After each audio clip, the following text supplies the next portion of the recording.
5 erros que até mesmo alunos avançados no inglês cometem. Já fica nesse vídeo para você parar de errar de uma vez por todas. E se você não me conhece, eu sou a Teacher Thaisa, há mais de 10 anos ajudando diversas pessoas a alcançarem a fluência no inglês. E nesse canal eu trago para você diversas dicas, desafios e muito conhecimento sobre o idioma. Então, se você gosta desse tipo de conteúdo, já se inscreve no canal para não perder nenhum vídeo. Existem diversos erros que nós, brasileiros, costumamos cometer aí quando estamos aprendendo inglês ou até mesmo, muitas vezes, quando a gente já sabe, já tem um conhecimento.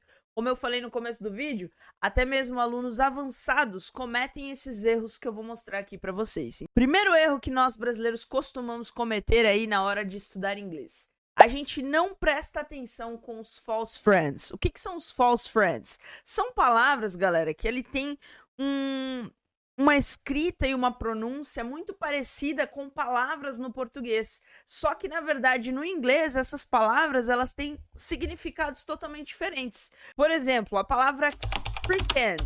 Pretend. Quando você escuta essa palavra e você lê ela, você acha assim, pretend deve significar pretender, né? É o que faria muito sentido para nós brasileiros. Porém, pretend em inglês, na verdade, significa fingir. Então, muitas das vezes a gente utiliza essas palavras achando que elas têm um significado que, na verdade, elas não têm. Então, se você não conhece esses false friends, procure saber.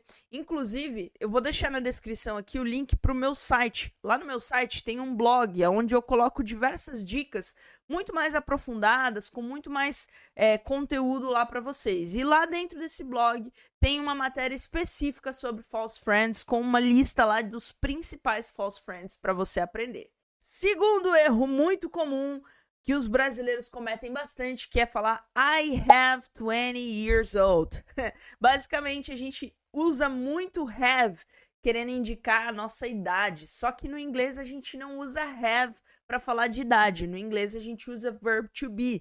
Então, o correto, na verdade, é dizer I am 20 years old e não I have 20 years old. Terceiro erro, esse é mais comum para alunos avançados. Falar assim, more big, more big.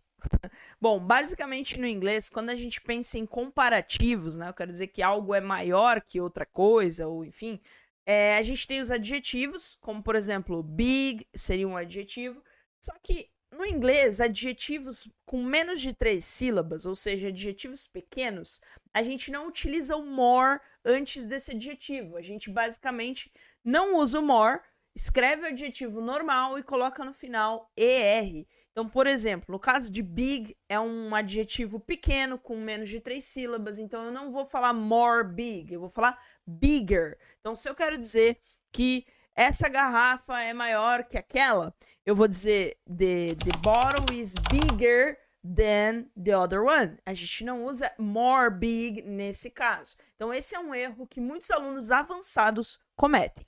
Quarto erro, e também muito comum com alunos avançados, é esquecer o pronome, tá? Então, a gente muitas vezes, no português, a gente está falando ali e a gente não coloca o pronome, a gente vai direto ao verbo. Por exemplo, comi uma sopa ontem. Eu posso, no português, tirar esse eu e colocar direto comi.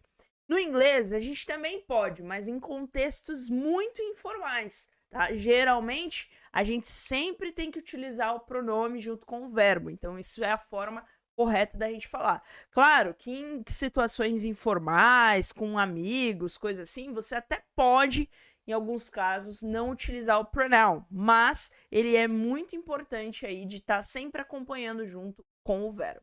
Quinto e último erro, confundir o uso de do e make. Então, apesar de do e make significar fazer, a gente usa eles em contextos diferentes. Por exemplo, o verb do, ele é mais usado num contexto onde eu quero dizer de fazer, mas fazer atividades, tarefas do dia a dia, coisas desse tipo. Por exemplo, fazer a minha tarefa, do the homework, ok? Fazer exercício físico, do the exercise. Já o make é para quando a gente quiser falar sobre fazer, só que no sentido de produção, criação de alguma coisa. Por exemplo, fazer um bolo.